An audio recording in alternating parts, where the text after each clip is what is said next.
Siya nga pala sa BPI, gusto ko sanang mag-ask ng help na kung sino man yung nagwi-withdraw gamit ang ATM ng nanay ko, kahit kapatid ko man, without my permission, please don't allow them.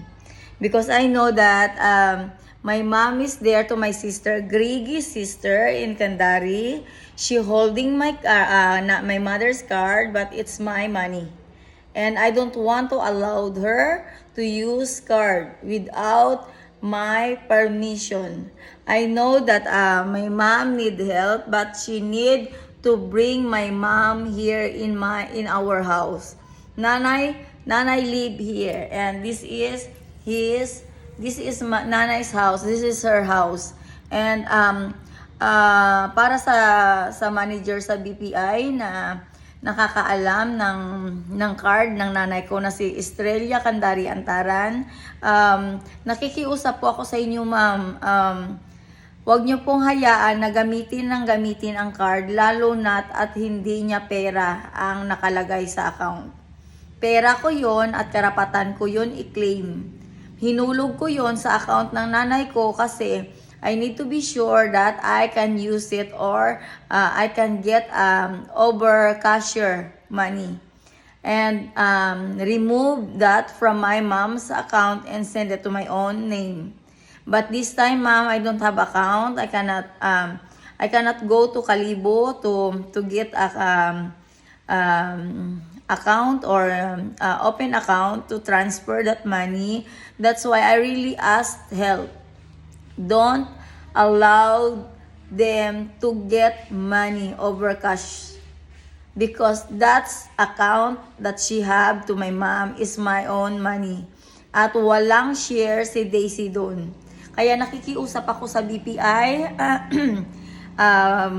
all brands, or especially in Kalibo, because normally they get money from Kalibo. And if they stolen money from my mom's account, please report to me, because that account is all of the money is mine.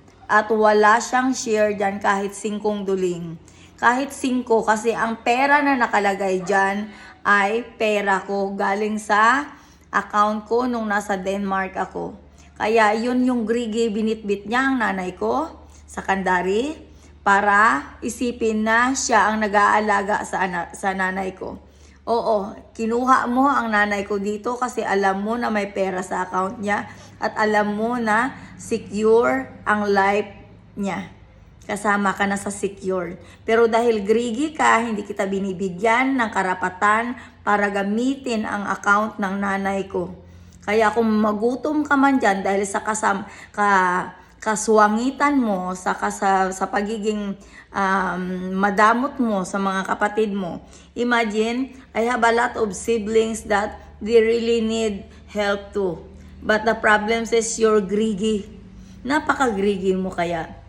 Kaya panawagan, mapasapandan man, hindi niya pwedeng gamitin ang card na yan to get money. Kahit online. Dahil kung talagang matino siyang kapatid, alam niya na kailangan ko yung pera, pero ang ginagawa niya, hindi niya binalik sa akin ang card, dahil alam niya, nakakukuha ako ng pera, pera ko yun. Pera ko yun. Kaya dapat, karapatan kong gamitin ang pera ko. Kaya kung nagyayabang ka dahil bitbit mo ang nanay ko, hindi kita pinapayagan na gamitin ko ang card. Kapag may gumamit ng card ng nanay ko, pakihuli nyo. Gusto kong hulihin nyo. Nananawagan din ako sa pulis na sa mga taong nangingialam ng card ng nanay ko, na wala yung permission ko. Ako ang nag-send ng pera sa nanay ko. Ako lang ang may karapatan magbigay kung sino ang gusto kong bigyan. At yung taong nanggugulo at nakikialam sa buhay ko, lalo na pagdating sa pera ng nanay ko, hulihin nyo. Hulihin nyo ang sino mang kumuha ng pera online nang wala ang permission ko. Kasi online talk nyo ako about money. It's my money, not yours.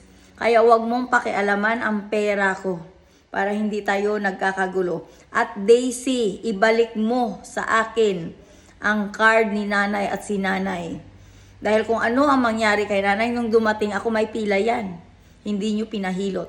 Ako ang naghilot yan. Ako ang nag-alaga kay nanay. Mula umpisa, financial problems, ako lang ng ako. Ngayon na alam mo malaki ang pera, anong ginagawa mo, Daisy? Binitbit mo ang nanay ko at ano, magbingi-bingihan. Kahapon nakita mo ako, huwag kang mag-pretend na hindi mo ako nakikita. Nagpipretend ka na hindi mo ako nakita sa pandan para hindi mag-cross ang landas natin kasi alam mo, kukunin ko ang mga bagay na kinuha mo sa akin. At ang pendant at ang kwintas na ni Papa Jesus at ni Mama Mary, ibalik mo sa akin. Ayun yung pinaka-importanteng pinababalik ko sa'yo na hanggang ngayon hindi mo pa rin binabalik. BPI Bank at sa lahat ng mga ATM bank sa Pandan o mapa sa Kalibo, don't allow them, mapa sa anak niya o mapa sa nanay, don't allow them to use Estrella Candarian Tarrant's card. That's my money, ma'am. I'm sorry. But because of they are greedy, I need to be, strict that not allow them to use my card, my mom card because that's my money. My mom card is my money. Kaya hindi ka pwedeng magyabang sa akin. Kung gusto mong mag-YouTube ka. Earn your own in legal way. At wala kang karapatan manguha ng pera without my permission. That's it. Thank you, ma'am. Thank you. Thank you sa manager ng BPI. Sana respetuhin nyo kung ano. Kahapon na video na yung galit ko yun para sa kapatid ko. Dahil alam mo na kung anong ugali mayroon siya. Yun lang po. Thank you. Bye.